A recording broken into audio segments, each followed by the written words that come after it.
Nagpabook kami sa Self Photo Studio dito lang sa Maida Studio C. Bali nagpa-sked kami dito bago talaga kami magpunta para nga si Athena ay makapagpa-photoshoot. Nung nagpunta nga kami dito ay nakapambahay lang si Athena kaya pagdating namin ay dito ko na lang siya pinagbihis. Grabe kasi talaga ang init sa labas kaya sabi ko magpambahay na lang muna siya para nga hindi mainit yung damit na suot niya. Nakaschedule kami dito ng 4 PM pero 3:30 pa lang ay umalis na kami ng bahay. Malapit lang naman talaga sa amin to kaya lang dahil nga nag-commute kami medyo na traffic kami. Pero dumating naman kami dito ng 4:40 kaya pagdating namin ito agad kong pinagbihis si Athena at sakto naman katatapos lang nung naunang nakasked sa amin. Bali ito pala yung itsura ng kanilang studio. Hindi to yung unang beses na nagpabook kami dito. Bali ito ay pangalawang beses na. Nung ako yung malapit ng mag-birthday at pagkatapos ngayon ito namang si Athena.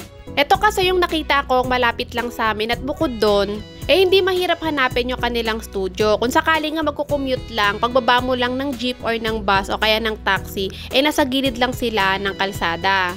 Ilang araw na lang at mag-birthday na si Athena, kaya bilang nanay na mahilig mag-picture at mag-keep ng memories, naisipan ko na magpabook na nga lang din dito sa The Studio C para makapag-photoshoot siya. Hindi ko na siya pinaayusan or pina-make-upan dahil itong si Athena ayaw na ayaw talaga niya ng may mga nilalagay na kung ano-ano sa kanyang mukha lalong-lalo na yung make-up. Bukod doon, gusto ko din talaga na kapag laki ni Athena at makita niya tong kanyang mga picture, makita niya yung natural niyang mukha nung bata pa siya nang hindi naka-makeup. Yung nakita niyo kanina na nilalagay ko sa labi ni Athena ay lip balm lang yon. Buti nga ayun ay napipilit ko siya na maglagay nun kasi nga kailangan naman talaga yon ng mga labi natin para ma-moisture at hindi mag-dry. At yung buhok naman niya ako lang yung nagkulot niyan, may binili lang ako online na pangkulot at pagkatapos bago kami umalis ng bahay ay kinulot ko na siya. Sa damit naman niya mga mamis ay binili ko lang din yan online, matagal ko nang in-order yan bago pa talaga kami magpa-sked ng photoshoot. Natuwa nga ako nung nagustuhan niya yung damit at sobrang pagkagusto niya dyan sa damit na yan mga mamis ay gusto niyang pumasok sa school na suot niya yan. Yung package pala na kinuha namin dito sa The Studio C ay self-C. Bali 750 yung binayaran namin at meron kaming 30 minutes para nga magpicture na magpicture. Unlimited din pala yung kanilang change backdrop or background dito mga mamis. Pero kami ang pinili lang namin ay dalawang color lang, yung nude at saka yung pink na favorite color ni Athena. Yung package na kinuha namin dito or pinabook namin ay pwede talaga yung dalawang person ang magpicture. Pero dahil si Athena lang naman yung main character for today's video, siya lang yung pinicturan namin ng pinicturan. Ang kinaganda sa mga gantong klaseng self photo studio ay hindi ka mahihiyang mag-post ng mag-post at mag-picture na mag-picture. Kasi nga, ikaw lang or kayo lang ng kasama mo yung pwedeng pumasok dito sa pinaka-studio. At kung sakali nga na gusto nyo magpalit ng backdrop or background, pwede nyong tawagin yung bantay at pagkatapos i-stop lang nila yung timer nyo para palitan yung backdrop nyo. Kung sakali nga na gusto nyo magpabook sa mga gantong self photo studio mga mamis, ang tip ko lang sa inyo mga mamis dahil pangalawang beses naman na namin tong ginawa, piliin nyo yung mga self photo studio na merong discount pag tuwing magba-birthday ka o di naman kaya student discount. Gaya na nga lang ni Athena dahil nga birth month niya, na-avail namin yung 20% discount. Laking tipid din nun mga mami sa pamasahe din namin pang uwi yun. Charot. Finally nga at natapos na kami, hindi na pala namin tinapos yung 30 minutes na time. Feeling naman namin ay marami na kaming nakuhang magagandang shot kay Athena. Kung nakikita nyo naman, go na go si Athena sa pagpo-post at talaga namang support na support yung kanyang daddy. Bali paglabas nga namin dun sa studio, upo nga lang ulit kami dito sa gilid para antayin yung laptop na pagpipilian namin kung saan yung mga gusto naming ipaprint. Bali yung mga ipiprint pala na yon mga mamis ay kasama yon doon sa may package na kinuha or pinabook namin. At habang nag-aantay nga kami dito, si Athena nakita niya na pwede kang maggawa ng letter. Kaya naman ito habang nag-aantay kami for the sulat ang aming baby girl. Sa mga nagtatanong nga kung saan banda to, dito lang naman to banda sa may Lagrong mga mamis at napakadali niya lang puntahan. Kung sakali nga na meron pa kayong mga katanungan at gusto nyong magpabook dito din sa kanilang studio, pwede nyo naman silang i-message sa kanilang FB page. Habang nag-aantay nga kami, tingnan niya naman si Daddy, super proud sa ganda ng kanyang anak. Maya-maya nga lumapit na sa amin yung staff at pagkatapos pinapipili na kami nung mga pwede or mga gusto naming ipaprint. Pwede rin pala namin makuha lahat ng copy ng mga pinagpipicture namin pero mag-a-add kami. Dahil nahirapan nga kaming pumili kung ano yung mga picture na gusto naming i-print dahil lahat naman ay magaganda, napagdesisyonan nga namin ni Daddy na kukunin na lang namin lahat ng copy ng mga picture na kuha namin kay Athena. Bali, sinend lang pala yon sa Gmail namin at doon na namin yun makikita. Habang nag-aantay nga kami nung mga napili lang namin na ilang picture lang na ipiprint, ito namang si Athena, tuwang-tuwa siya dito sa salamin. Himalangat, ginagamit niya na yung cellphone niya para videohan at picturean yung sarili niya. Dati kasi talaga, hindi yan mahilig mag-picture at mag-video ng sarili niya. Eto nga, habang nag-aantay kami, sabi ni Daddy ay mag-selfie muna kami dahil ganda-ganda siya sa akin. Charot! Kaya Tina talaga mga mamis kasi tuwang-tuwa siya dahil nga ang ganda-ganda ng kanyang baby girl. After nga namin mag-selfie, eto nga tiya, house tour ko muna kayo. Charot, studio tour pala to.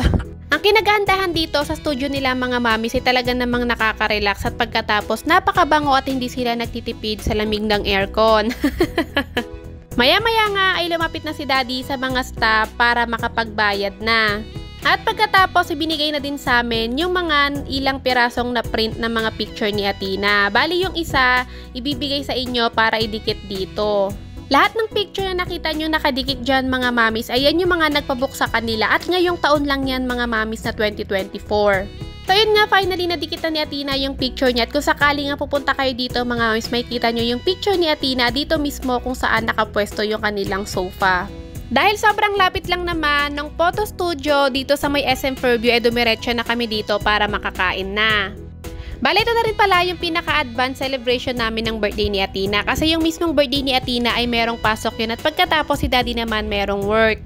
Dito nga pala ulit kami kumain sa May Lasa. Naging paborito na ni Athena to mga mamis. Nung huling kain namin dito hindi niya makalimutan kasi nagustuhan niya yung baked scallops.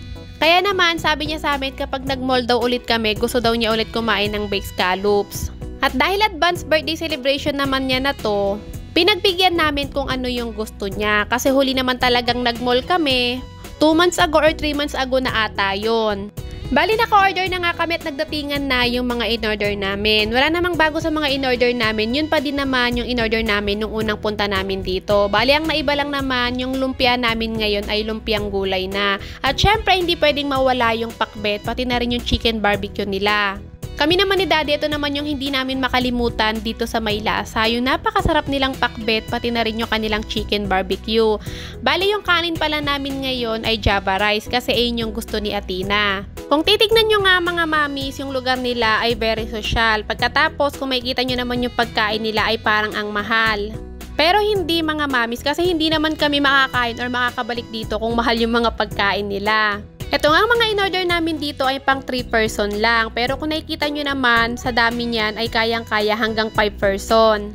Ilang buwan ko din talagang inantay yung araw na to mga mamis kasi ito talaga yung pinakagusto ko sa kanila, yung pakbet nila.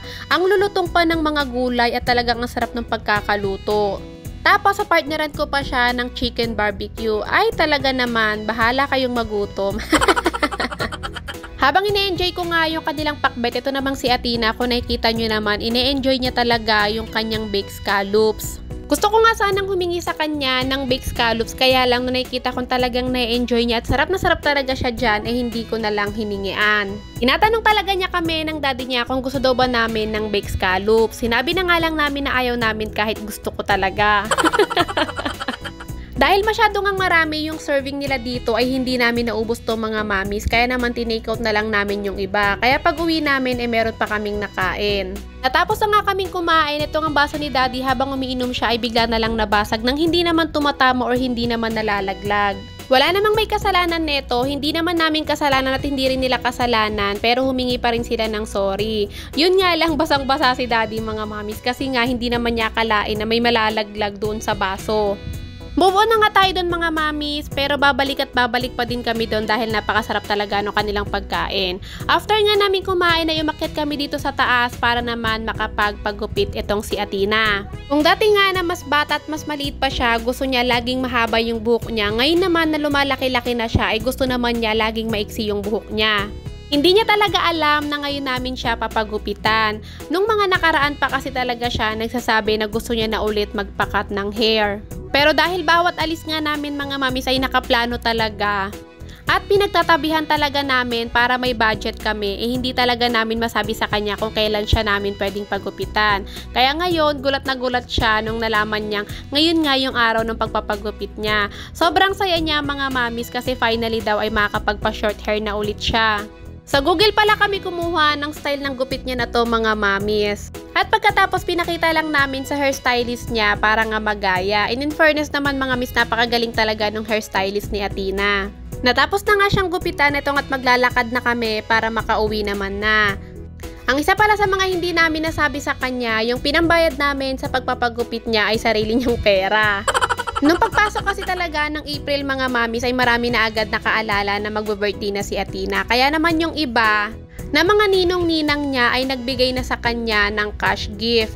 Alam nyo ba mga mamis, mai-share ko lang, karamihan sa nagbibigay kay Athena ng mga cash gift ng mga regalo ay yung mga kaibigan ng daddy niya at mga ninong-ninang niya na hindi pa siya nakikita kahit isang beses. O di naman kaya isang beses pa lang siyang nakikita. At super thankful talaga kami doon mga mamis kasi kahit na hindi nila masyadong kilala ay mahal din nila yung anak namin.